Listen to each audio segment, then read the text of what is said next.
100 4. Melbourne FM.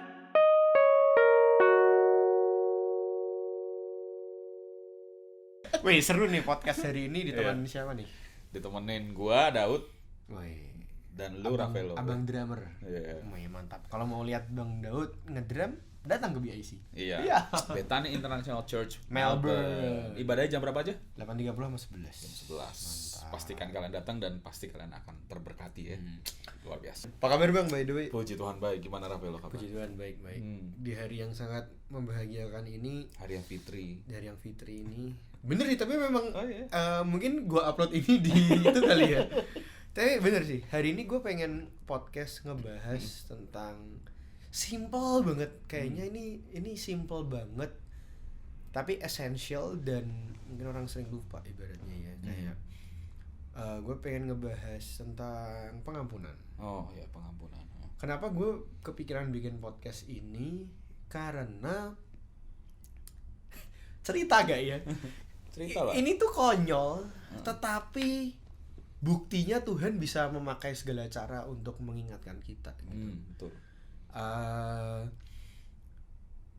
Tidak usah disebutkan namanya, Iya. tapi gue nggak tahu sih lu baca berita atau enggak. Tapi kalau lu agak ngikutin artis-artis Indo kan sedang ada di Indonesia lah, lagi ada kasus lah, lagi ada kasus yang artis pasangan suami istri sudah bercerai, terus suaminya bikin konten YouTube ngatain mantan istrinya. Oh. Nggak tahu ya? Oh. Nangkep kan? Enggak. Nangkep. Hah? Enggak, beneran nggak nangkep? Enggak, maksudnya enggak tahu ya. Ya gitulah, Iya, ngatain makanya mantan tapi. istrinya, mantan istrinya ngamuk, si mantan suaminya dilaporin UU ITE ya berarti ya, kalau ITE. kalau YouTube gitu UU ITE. Terus dia sama yang buat YouTube beneran di penjara loh akhirnya, kayak di penjara gitu. Lu beneran nggak tahu? Enggak tahu. Ya pokoknya lah, adalah gosip Indonesia gitu. Terus yang menarik, kemarin gue baca berita, terus pokoknya intinya si istrinya ini beneran sampai detik ini kayak nggak mau maafin gitu. Padahal kan ibaratnya kalau dia mau nyambut tuntutan bisa bebas. Terus pokoknya bahkan ada kayak satu artikel gitu yang dia kayak tidak mengizinkan anaknya buat ketemu si bapaknya si bapaknya ini, si mantan suaminya ini, si bapaknya ini. Terus tapi ya itu sih, maksudnya ngomong-ngomong soal pengampunan gitu. Ya pasti first of all kalau ingat tentang pengampunan ya pasti ini ya, kayak pasti ngomong akan lebih gampang dari praktek gitu. Betul. Ya mungkin ya kalau diingat-ingat ya, karena kayak ya mengampuni orang yang menyakitimu tuh satu tidak gampang. Betul. Gitu. Cuman sebagai orang Kristen kalau mau ditarik akarnya lagi, kayak ya apa ya, kita tuh kadang suka keingetan bahwa kita tuh mengira diri kita lebih hebat atau lebih baik dari orang lain, padahal ya tidak ada orang baik ya Bang. Betul. Maksudnya nature kita adalah sin, dan apa, harusnya upah dosa ialah maut kan. Jadi tuh kalau bukan karena Yesus yang udah turun ke bumi gantikan kita yang harusnya mati, kita harusnya mati. Tapi maksudnya gue cerita kayak gini sekali lagi ya, mungkin teori lebih gampang dari praktek. Tapi ya gitu, kita kan kadang suka merasa lebih besar dari orang lain.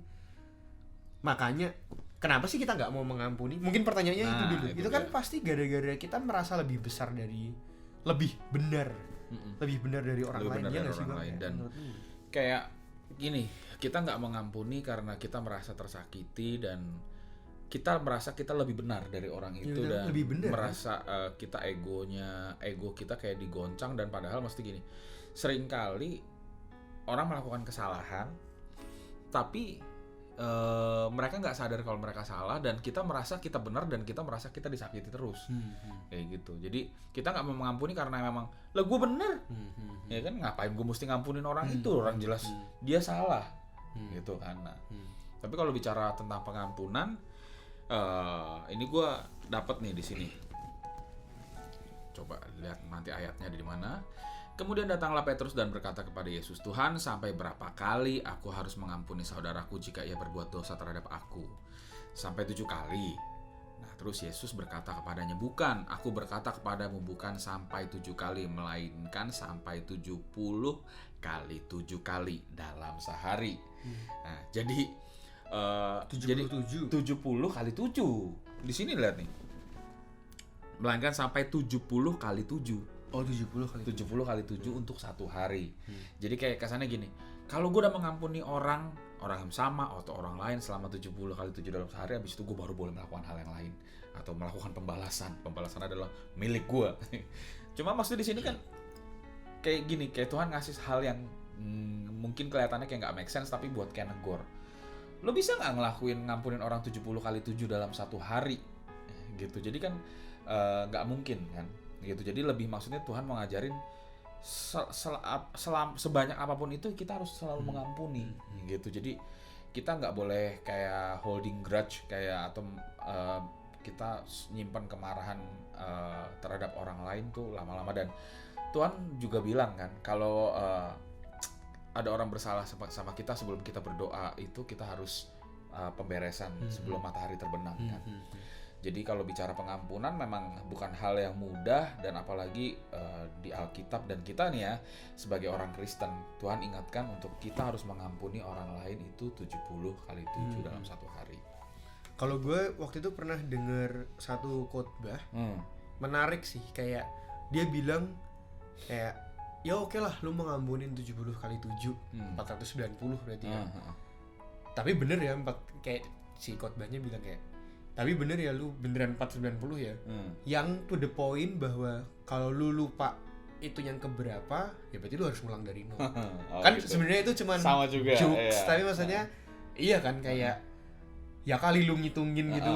Oke lah lu mungkin berhasil ngitungin sampai 120, mungkin ke 126 mungkin tadi berapa ya. Terus berarti kalau lu lupa tadi berapa, lu harus ngulang lagi dari nol. Mulai dari nol ya.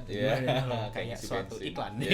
Nah, tapi gini, pernah denger gini gak sih kalau misalnya kita kalau ada orang salah sama kita gini, sekali aja gitu. Terus misalnya orang 2 kali aja. Lo sekali lagi, abis lo gua gulung. Ya istilah digulung ya, emang karpet. Cuma maksudnya kan pernah denger gitu kan. Jadi kayak kita tuh kayak udah punya mindset kalau misalnya orang ngelakuin kesalahan ke kita oke ngasih toleransi, kita kayak ngasih pengampunan, tapi bukan pengampunan yang tulus pengampunan, tapi kayak yang oke lo gua ampunin sekarang. Ntar bikin lagi, oke gua ampunin lo sekarang. Lihat nanti sekali lagi lo bikin hal yang sama, abis lo. Nah, kita kan cenderung seperti itu. Mungkin di Indo udah ya itu terbiasa hal seperti itu. Jadi kayak oke kalau namanya orang baru sekali bersalah kita ampunin. Oke, orang kesalahan 2 kali ini, tapi begitu ketiga kali nggak ada lagi pengampunan.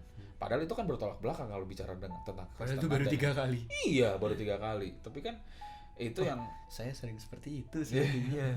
Sama. Iya. Kita belajar. Kita belajar benar. Nah, terus. Ya, dan juga gini, maksudnya kenapa gue bikin podcast ini karena ya Tuhan ingetin gue tadi dari berita itu dan maksudnya kayak jadi suatu refleksi bagi diri gue sendiri gitu aja. Gini, mungkin buat lebih gampangnya kita of course kita harus back to the Bible ya. Gue pengen sharing. Kalian nanti baca sendiri karena kalau kita bacain pasti kepanjangan. Tapi buka Lukas 15 yang udah lumayan terkenal kan, perumpamaan tentang anak yang hilang gitu. Kita summarize di sini aja. Itu kan salah satu. Ini kan ceritanya Tuhan Yesus lagi mengajar nggak sih? Iya kan, Tuhan Yesus lagi mengajar pakai perumpamaan as usual gitu, pakai perumpamaan gitu. Salah satu perumpamaan terunik di Alkitab menurut gue tentang kasih Bapa ya bang ya. Kayak jadi nanti tambah-tambahin aja ya. Itu kan tentang suatu bapak punya 2 anak. Si bungsunya ngebandel, terus minta berikanlah kepadaku bagian harta milik yang menjadi hakku gitu kan. Terus yang menarik sebenarnya kalau mau agak dibedah-bedah gitu, sebenarnya titik itu aja tuh kurang ajar karena orang belum meninggal. Sebenarnya titik itu loh, titik itu tuh udah kurang ajar satu ya. Tapi bener akhirnya dibagi-bagikan. Terus si bungsunya pergi ke negeri yang jauh, memboroskan harta miliknya, hidup berfoya-foya, terus timbul bencana kelaparan, to the point dia pergi bekerja menjaga babi. Terus dia tuh bahkan makan ampas makanan babi loh. Jadi dia tuh lebih rendah dari babi actually. To the point kayak gitu. Uangnya habis, to the point kayak gitu. Tidak ada seorang pun yang memberikannya makan waktu itu kepadanya gitu kan. Terus baru dia sadar, tobat. Orang tobat orang tobat kan orang nggak bisa tobat kan cuma ada 3 ya Bang ya. Orang kaya, orang pintar sama orang sehat ya. Ibaratnya. Pas miskin baru keinget tobat. Oh iya ya, kayak yang orang upahan pembantu servantnya bapakku aja tuh malah makanannya lebih berlimpah-limpah. Terus misalnya aku mati kelaparan gitu. Terus aku akan bangkit dan pergi kepada bapakku dan berkata kepadanya, Bapak, aku telah berdosa terhadap surga dan terhadap Bapak gitu. Terus kayak ini maksudnya kita cerita ini buat yang siapa tahu jarang atau tidak pernah baca Alkitab ya.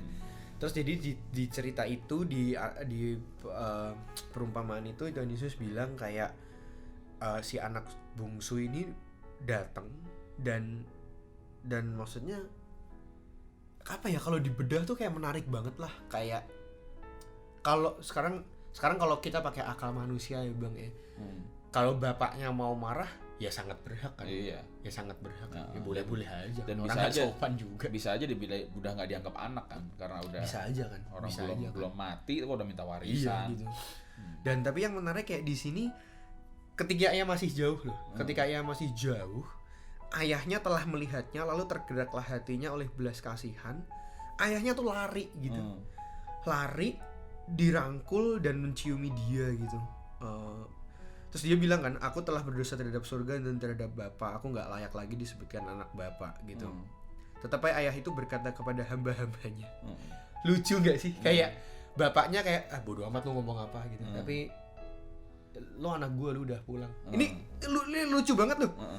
Bapaknya nggak kalau orang Bandung ngomong nggak ngewaroin loh. Kayak ngerti gak sih? Cuek, nggak ditanggepin. Tetapi ayah itu berkata kepada hamba-hambanya, lekaslah kemari jubah yang terbaik, pakaikanlah kepada anakku nih cincin pada jarinya dan sepatu pada kakinya, dan pesta gitu mereka. Terus kayak ya maksudnya gini, yang lucu juga adalah Bible itu kan memang benar-benar manual book of life ya, kayak tidak ada sesuatu yang baru di dalam Bible kan. Lucu aja gitu, maksudnya sebagai manusia kita tuh ya si sulung dan si bungsu gitu. Kita yang pernah berdosa terus mungkin kembali lagi, buktinya Bapak tuh kayak maksudnya menerima itu dengan lapang dada gitu. Tetapi kita juga bisa jadi si sulung yang mungkin merasa enggak lah, gue nggak pernah nakal yang kayak gimana kok, gue nurut kok sama orang tua gitu kan. Tapi lucu banget si sulung itu jadi gini, Lukas 15:25, anaknya yang sulung berada di ladang dan ketika ia pulang dan dekat ke rumahnya, ia mendengar bunyi seruling dan nyanyian tari-tarian gitu. Maksudnya ini 2000 plus tahun lalu nih Bluetooth speaker nih belum ada. Speaker tuh belum ada. Berarti kalau lu ada nyanyian dan tari-tarian pasti tuh kencang banget gitu. Pestanya tuh segitunya gitu. Jadi ada anak berdosa pulang dirayain. Make sense gak? Ya tidak sih sebenarnya, tidak make sense gitu. Ya kasih Tuhan memang tidak make sense gitu. It's extravagant, it doesn't make sense kan. Terus maksudnya, tapi kita kadang juga sebagai si sulung gitu. Maksudnya yang dia pulang kan, terus dia manggil hambanya, wih ada apa sih nih? Terus si hambanya ngomong, wih adikmu udah pulang tuh. Terus ayahmu tuh menyembelih anak lembu yang tambun. Ayat 28, marahlah anak sulung itu dan ia tidak mau masuk. Lalu ayahnya keluar dan berbicara gitu. Telah bertahun-tahun aku melayani Bapa dan belum pernah aku melanggar perintah Bapa. Tetapi kepadaku belum pernah Bapa tuh memberikan seorang anak kambing untuk bersukacita dengan sahabat-sahabatku gitu. Tetapi baru saja datang anak Bapa yang telah memboroskan harta-hartanya bersama pelacur-pelacur, dan Bapa malah menyembelih anak lembu tambun gitu. Terus kata ayahnya kepadanya, "Anakku, engkau selalu bersama-sama dengan aku dan segala kepunyaanku adalah kepunyaanmu. Kita patut bersukacita dan bergembira karena adikmu telah mati dan menjadi hidup kembali. Ia telah hilang dan didapat kembali." Itu kayak side track ya. Itu kayak ya gue nggak tahu, gue nggak bisa ngejudge juga. Itu kayak Kanye West tobat ya. Kayak kan kita juga nyinyir juga kan, alah settingan gitu kan. Padahal ya bukan urusan kita buat ngejudge. Bener atau gitu. enggak atau gimana ya. Bukan urusan kita buat ngejudge gitu. Tapi itu sih yang maksudnya dua analogi ini tuh lucu gitu, karena mungkin obviously kita sering jadi anak bungsu, nakal, bla bla bla, tobat, kabur dari Tuhan, tobat gitu. Tapi jangan lupa kita juga anak sulung loh. Woi, kelihatannya anak baik-baik, woi nggak pernah ngapa-ngapain gitu. Tapi di dalam hati sebenarnya mungkin lu sedang iri, mungkin kita di dalam hati sering yang kayak, oh khotbah ini nih buat temen gue nih sering nakal gitu. Tapi actually itu buat lu juga gitu. Ya sih, kayak kita kadang sering jadi anak sulung yang udah kedekatan sama Bapak, lupa refleksi, lupa repentance. Pas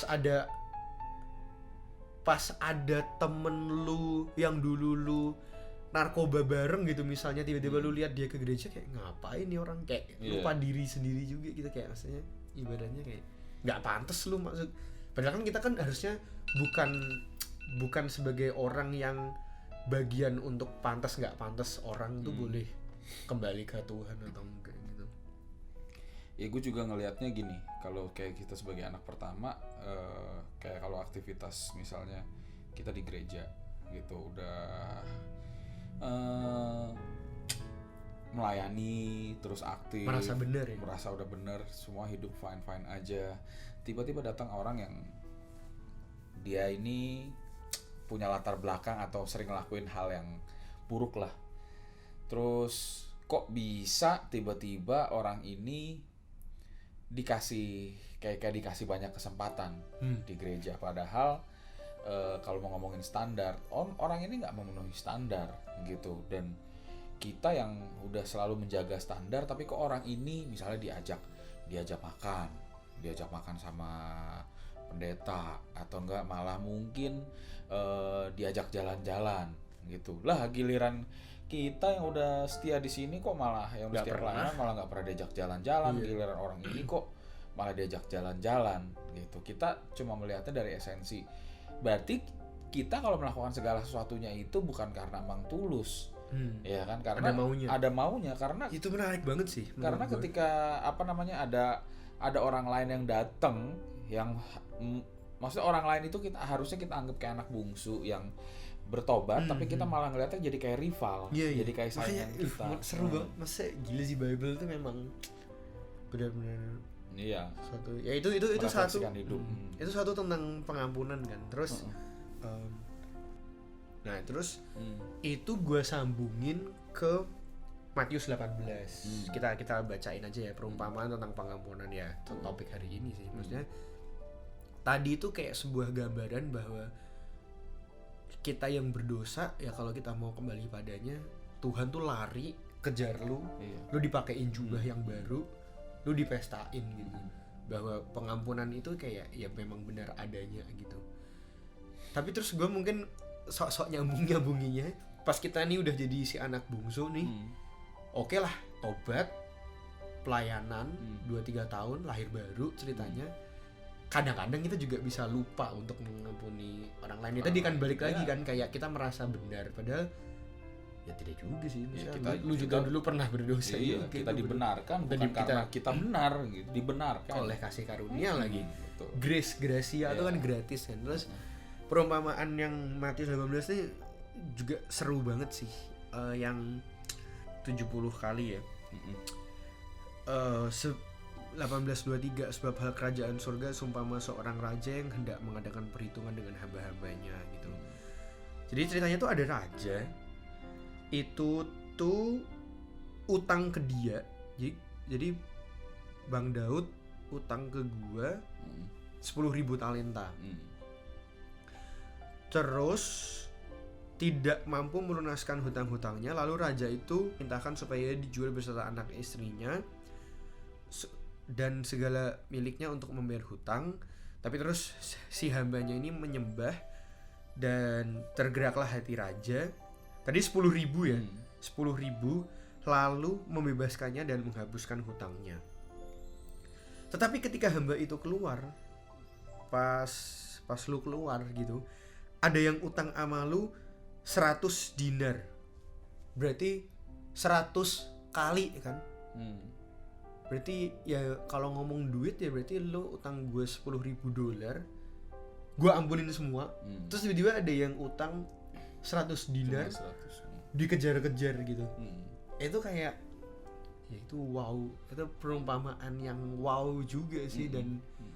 Dan ya kita kadang ada di sana juga gak sih? Kayak kita banyak melakukan kesalahan, terus diampuni dari kesalahan yang luar biasa. Giliran ada orang ngelakuin hal sepele, kita judge dia habis-habisan. Kita ibaratnya kita rajam gitu kan. Iya, itu kita cenderung, kita manusia seringkali melakukan kayak gitu. Kita lupa bahwa kita udah diampuni jauh lebih besar kesalahan kita daripada orang yang salah sama kita. Iya, makanya kayak menarik sih. Maksudnya ini kayak cerita yang kita mungkin udah sering banget denger gitu, tapi menurut gue kayak mungkin lagi kayak brem aja gitu, yang makanya kita pengen sharingin hari ini gitu. Maksudnya selain tentang pengampunan ya itu sih, maksudnya kadang kita merasa diri kita benar aja gitu, and then we start to judge people, and then we start to merasa lebih hebat, padahal tidak ada dosa besar, tidak ada dosa kecil. Betul. Kita, Yesus mati di kayu salib tuh ya buat kita semua. Betul. Jadi think again. Wih, siap. Pikir lagi. Menarik. Ada mungkin mau nambahin Bang atau apa itu? Pernah punya cerita atau apa? Kalau bicara tentang pengampunan, gue bisa bilang gini. Kita mengampuni itu tadi, Tuhan ajarkan kita untuk mengampuni dalam sehari 70 kali 7. Mengampuni itu sebetulnya lebih ke bagaimana kita memandang ke hati kita. Kita mengampuni itu, kita berdamai dengan perasaan kita dulu. Jadi kita supaya apa? Kita bisa tenang, dan karena gini, hati yang gembira adalah obat, tapi semangat yang patah keringkan tulang. Kalau kita biarkan segala kesakitan atau maksudnya segala luka itu terus ada bercokol di diri kita, itu kita beneran bisa jadi sakit secara fisik gitu, dan itu adalah nanti mulai jadi penyakit yang dibilang kayak keringkan tulang itu. Jadi bisa segala penyakit yang aneh-aneh bisa jadi datang karena apa? Ya contoh penyakit stres, dengan segala kesetresan, anxiety, terus depression, terus mulai nanti akhirnya mulai dari yang amit-amit penyakit kanker, tumor apa segala macam itu bisa jadi terjadi karena apa? Kita menyimpan kepahitan, kita menyimpan luka, kita nggak melepaskan pengampunan. Padahal kalau kita melepaskan pengampunan, itu kita mendetoks segala racun yang harusnya kita terima, tapi kita melepaskan itu, dan kita menerima grace kan dari Tuhan. Kalau kita melepaskan pengampunan, kita juga membuat diri kita juga jadi pure, kita kita buat diri kita jadi lebih bersih, dan tujuannya juga adalah kita bisa mengampuni orang lain itu setelah kita diri kita diobati. Tapi untuk bisa itu kita juga harus mengampuni orang lain kan. Nah, ketika kita bisa melepaskan pengampunan itu, kita bisa jadi hidup tuh bisa jadi lebih maksimal lagi. Kita juga bisa berpikir positif termasuk ke orang itu, dan kita nggak selalu jadi paranoid.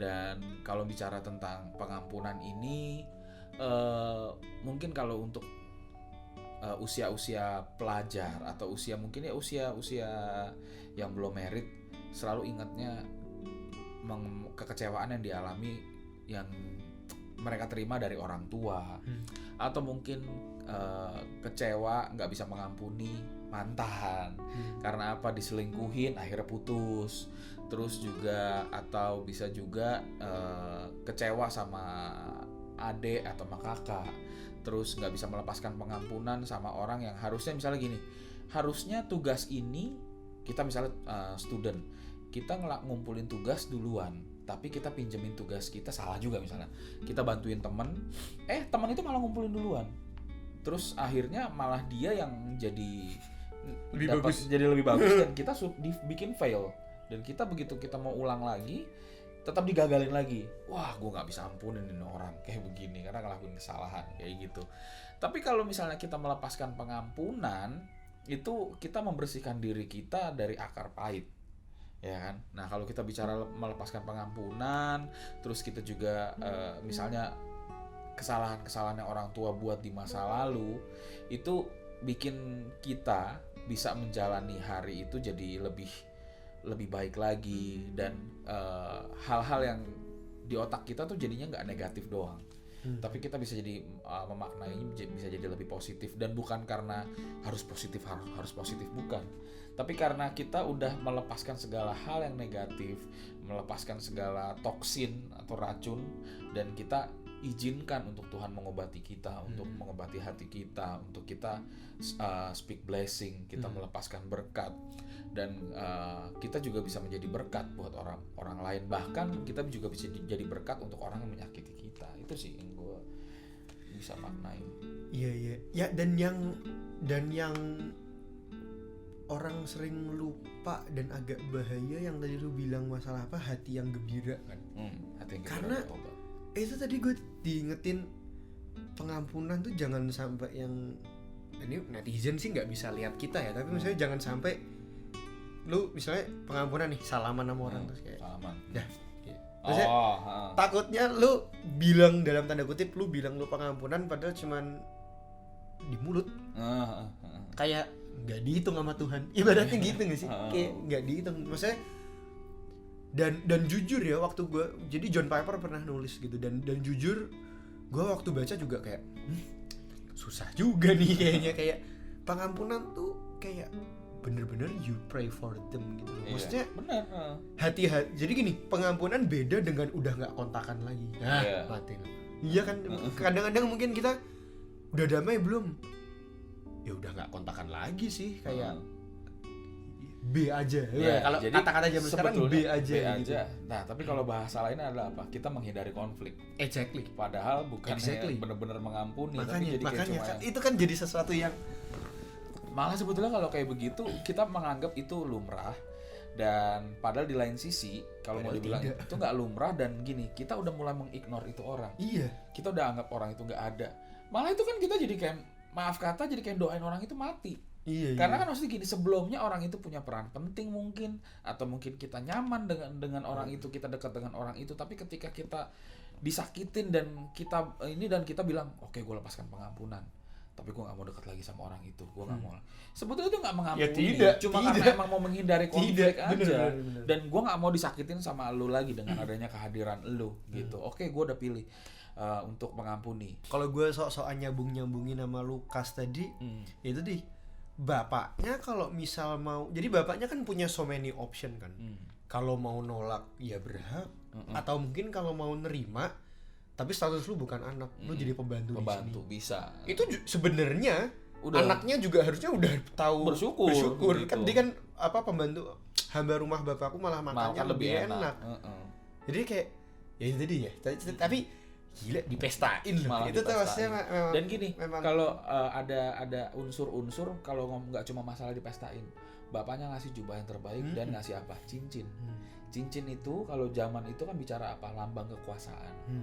Berarti dia dikembalikan gitu. Fungsinya dia sebagai anak. Gitu. Jadi istilahnya gini, kalau orang lain yang ini kan statusnya udah lepas dari anak, datang bisa aja kalau ngomongin tahta gitu, orang bisa aja mau semena-mena sama dia. Tapi karena dia udah memakai lambang, orang juga nggak bisa mau semena-mena sama dia. Berarti kan kasarannya dia kayak memegang satu simbol tahta di rumah itu. Jadi istilahnya gini, kalau bapak itu cuma kayak menerima gitu, pesta pulang gitu, tapi kan bisa aja pembantu itu nganggep para pembantu atau para pelayan menganggap lu udah bukan anak, lu statusnya sama kayak kita, bisa dibikin semena-mena atau apa. Tapi bapaknya itu menarik sih. Iya kan, ngasih jubah kayak merestore. Jadi ketika maksudnya gini, ketika kita bersalah, ketika kita terhadap Tuhan ya, ketika kita berdosa jauh atau kabur dari Tuhan dan bener-bener kecewa sama, misalnya kita punya ekspektasi yang kita buat sendiri, kita bikin Tuhan gue mau akan melakukan A, B, C sampai Z kalau Tuhan bikin ini. Nah kita udah kayak bikin kayak Tuhan kayak robot, atau enggak kita bikin Tuhan itu kayak jin. Nah kalau ternyata nggak sesuai kejadian yang kita ekspektasikan, nggak kita harapkan, kita kecewa.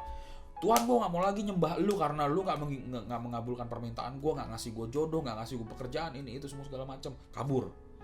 Dan akhirnya apa? Semua fungsi kita yang aturan pasti gini. Kalau tadinya melayani, bahkan mungkin tadinya aktif dan kita punya karunia itu semua lepas. Tapi ketika akhirnya kita sadar bahwa wah gila, gue hidup ini semua karena kasih karunia Tuhan. Ketika kita sadar udah nggak punya kekuatan lagi, gitu. Ketika maksudnya gini, kita udah nggak sering kali gini, Tuhan tuh ajar kita untuk nggak bersandar sama kekuatan manusia, nggak bersandar sama kekuatan sendiri. Dan ketika kita udah hands up, udah give up, di situ Tuhan bekerja kan, gitu. Dan ketika ya memang kalau yang dicontoh dari anak bungsu ini, kita harus punya sikap hati untuk kembali. Nggak gini, kita kayak udah terpuruk terus diem nunggu Tuhan angkat, gitu. Tapi kita mesti punya respon, Tuhan tolong gua, gitu. Kayak si anak ini, dia balik ke rumah bapaknya. Walaupun dia tahu mungkin kalau ke rumah bapaknya dia belum tentu jadi anak kan. Dia cuma yang penting gue balik. Sama juga kalau misalnya gini, Tuhan ini gue nggak layak, tapi gue kembali sama lu. Nah ketika kita yang udah nggak layak ini, Tuhan kembalikan, Tuhan restore lagi semua hak kita sebagai anak, gitu. Itu yang gue lihat, yang ketika bapaknya ngasihin ke si bungsu ini jubah, ngasihin cincin, kekuasaannya di restore, dia jadi kembali lagi jadi anak. Nah yang iri yang anak pertama. Ya maksudnya gini, orang yang kasarnya gini, sebagai orang Kristen yang nggak pernah melakukan kesalahan, yang nggak pernah ya istilahnya pelayanan mulus-mulus aja. Terus kalau bicara ngomongin anak sulung dan bungsu ini, katakan misalnya dua-duanya pelayan. Nah yang si bungsu ini ngelakuin kesalahan, ngelakuin dosa-dosa, terus dia jatuh tadi kayak gitu, terus dia balik, terus kayak dikembalikan gitu, kayak maksudnya dia bisa melayani lagi, bisa aktif ini itu, terus malah ditraktir itu. Terus yang giliran yang nggak pernah ngelakuin kesalahan, yang selalu ikut peraturan, iri. Lah ini orang yang udah jelas-jelas, maaf kata, brengsek gitu, ini kok malah sekarang balik lagi, kok terus dikembalikan lagi semuanya gitu. Kita nggak siap gitu. Maksudnya yang si sulung ini nggak siap, berarti dia nggak punya ini dong, apa namanya, untuk mengampuni. Kalau bapaknya malah bisa melakukan kayak begitu, harusnya si anaknya gini, lah lu kan sebagai anak sulung, lu udah melakukan semua bagiannya. Harusnya juga si anak sulung ini juga melakukan sama seperti bapaknya, mengampuni si bungsu dan menerima si bungsu. Tapi enggak kan. Nah kalau gue mungkin ini bikin analogi sendiri. Bisa jadi kayak si bungsu ini juga jadi kayak si sulung ini jadi kayak si bungsu, dengan dia iri segala macam terus kabur. Iya kan, akhirnya jadi kayak sulung bungsu ya, kayak siklus yang istilah gini, yang si bungsu akhirnya jadi bertobat, si sulungnya karena iri kabur malah jadi hilang, bisa aja gitu kan. Itu seru. Iya seru ya, belajar Bible, maksudnya per words-nya menyimpan arti. Benar. Benar. Dan itu banyak mengandung istilah, terus atau mengandung konteks. Dan tapi gini juga yang gue mau ingetin kalau bicara kayak gini, seringkali kan kita kalau ngambil konteks itu ngambil setengah, kita percayain langsung ini, terus kita tadi ekspektasinya kita dari satu ayat yang pendek kita pakai, ternyata nggak sesuai ekspektasi, akhirnya kita kecewa. Ya kan? Nah kalau udah bicara kecewa kayak begitu, akhirnya kita kabur dari Tuhan kayak gitu. Nah padahal kalau bicara kita belajar Alkitab contoh kayak begini, ya kita harus benar-benar full, nggak cuma kontekstual itu aja. Dan masih gini, kalau kita belajar kita harus tahu ayat itu konteksnya ngomongin apa. Terus misalnya kayak perumpamaan tadi, sulung dan bungsu, terus bicara tentang pengampunan, ya kita nggak pakai konteks itu untuk hal-hal yang lain lagi gitu kan. Memang konteksnya untuk bicara itu gitu sih. Wih keren. mantap. Tapi ya gitulah, memang it's extravagant sih. Maksudnya pengampunan Tuhan kasih buat kita. Yang menarik maksudnya gini, mungkin kalau si bungsu oke lah anak nakal bertobat kan mungkin kita lumayan sering denger tapi sebenarnya yang menarik si sulung loh. Ya kita gitu. Maksudnya kayak ngiri itu wah itu gue kayak masih overwhelmed sih sama cerita itu. Maksudnya pas gue kayak lebih ngerti lagi ya kayak ya itu sama-sama kayak si Matthew 18 aja dia. Matius 18 tadi itu juga kayak udah diampuni, bagian suruh ngampunin itu kan sebenarnya tidak tahu diri. Itu kan sebenarnya udah just that word aja.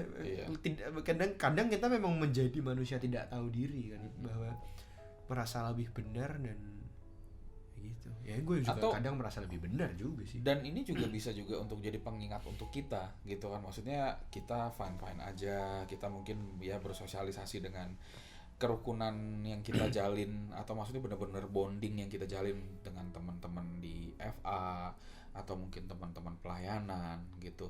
Tapi bagaimana kalau ada salah satu teman kita atau mungkin malah kita yang jatuh dan kita sempat terhilang atau orang itu terhilang, terus orang itu balik ketika dia bertobat, siap nggak kita menerima orang itu? Seru. Jadi memang, tapi upah dosanya lah maut sih. Betul.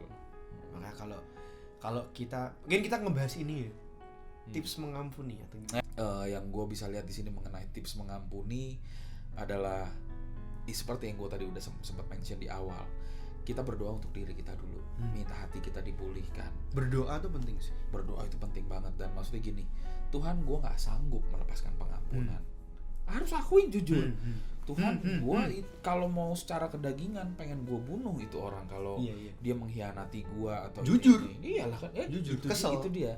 Kita harus benar-benar jujur dalam doa kita. Tuhan, gue nggak bisa sebetulnya mengampuni, tapi gue pilih pilihan yang sulit gitu. Tuhan ampuni, bantu aku untuk aku bisa berdamai dulu dengan diri aku, dengan hatiku, dengan perasaanku. Baru setelah itu mulai lepaskan pengampunan untuk orang lain. Wah, itu sulit luar biasa. Tapi kita sebagai pengikut Kristus, kita harus bisa kayak gitu. Kita harus belajar melepaskan pengampunan, dan kita mulai lepaskan berkat ke orang itu. Urusan masalah nanti orang itu berubahnya cepat atau lambat, itu proses dan itu urusannya Tuhan. Urusannya kita sama Tuhan adalah pembenahan, pemberesan hati kita. Terus kalau misalnya kita minta ampun kayak begitu, dalam arti kita mengampuni orang lain, hati kita dipulihin nggak? Menurut lo? Itu pulihkan kan? Itu kuncinya. Kita yang untung juga. Nah itu benar. Lu rada berguna ya podcast hari ini. Berfaedah. Berfaedah. Mantep, keren. Tuhan Yesus keren. Tuhan Yesus luar biasa. Dan Tuhan Yesus mengajarkan pengampunan itu tadi tuh luar biasa. Jadi nggak ada lagi istilah kita untuk bilang. Jadi misalnya gini, aku ngelakuin kesalahan ke kowe 3 kali, ya kau harus maafin. Mesti 490 kali sehari. Ya udah, ntar tak bikin kesalahan lah. Sampai 489. Batasnya sih gitu. Iya. Mantap. Ada lagi Bang? Udah, ya itulah yang bisa gue bagi. Thank you ya teman-teman yang udah mau stay tune. Mudah-mudahan kalian ngerti kita dari tadi ngomong apa. Gitu, cuman maksudnya kalau aku konklusi gini sih. Buat kalian yang masih punya kepahitan sama orang dan kesel, kayak tanyain lagi, emang enak? Iya nggak sih? Yang rugi gini kalau bicara punya kepahitan cuma kita sendiri. Kita ngeliat orang lain dia mau bikin tindakan apapun, kita sebel. Padahal orang itu lah, gue aja nggak tahu kalau lu sebel sama gue. Yang menarik itu kan? Yang menarik itu. Cuma giliran kita ngeliat itu orang bertingkah sedikit, itu. gerak A, gerak dikit, gerak B, gerak ini langsung dasar ini orang, awas ini orang. Ini orang nggak tahu apa gue udah sakit hati banget sama tindakannya. Dia masih bisa joget, dia masih bisa lenggak-lenggok, dia masih bisa jalan di depan gue, dasar. Itu yang sebel kita sendiri, kita gulung perasaan kita kayak gitu. Yang rugi siapa? Kita sendiri. Mantap. Nanti pas pengampunan yang untung juga kita juga. Dan orang lain itu pun karena ngelihat sikap kita yang berubah, orang itu akan kembali lagi. Iya kan? Mantep lah. Gitulah ya, mudah-mudahan memberkati kalian semua podcast semoga hari kalian ini. semua terberkati dengan podcast ini. Jangan lupa mengampuni. Lepaskan pengampunan. Tapi tadi yang kayak Bang Daud bilang, jangan lupa berdoa dulu juga. Gitu. Maksudnya everything take process lah. Iya, everything take process. We know that it is hard. Share lah, jangan lupa share. Yes, share. Konten subscribe. Seperti ini harus di-share. Betul. Iya. Ya udah gitu aja. Thank you banget semuanya. Selamat beraktivitas buat kalian Selamat semua. beraktivitas, guys. Mungkin yang lagi macet di Jakarta, semangat kerjanya. Betul, semangat kerja. Ampuni setiap angkot yang bikin kesel. Setiap motor-motor yang Metro suka Mini, mepet-mepet. motor-motor semua yang tiba-tiba Iya, kalau bener misalnya sih. naik mobil tiba-tiba nyerempet ini kan spion ya. Kabur terusan. Kabur. Iya bener. Nah, terus bisa Mungkin nggak ya ada yang barusan kayak gitu waktu denger ini. langsung. Tapi barusan denger podcast. Nah. Iya. Ya wis lah. Thank you banget semuanya. God bless you. God bless you. Bye.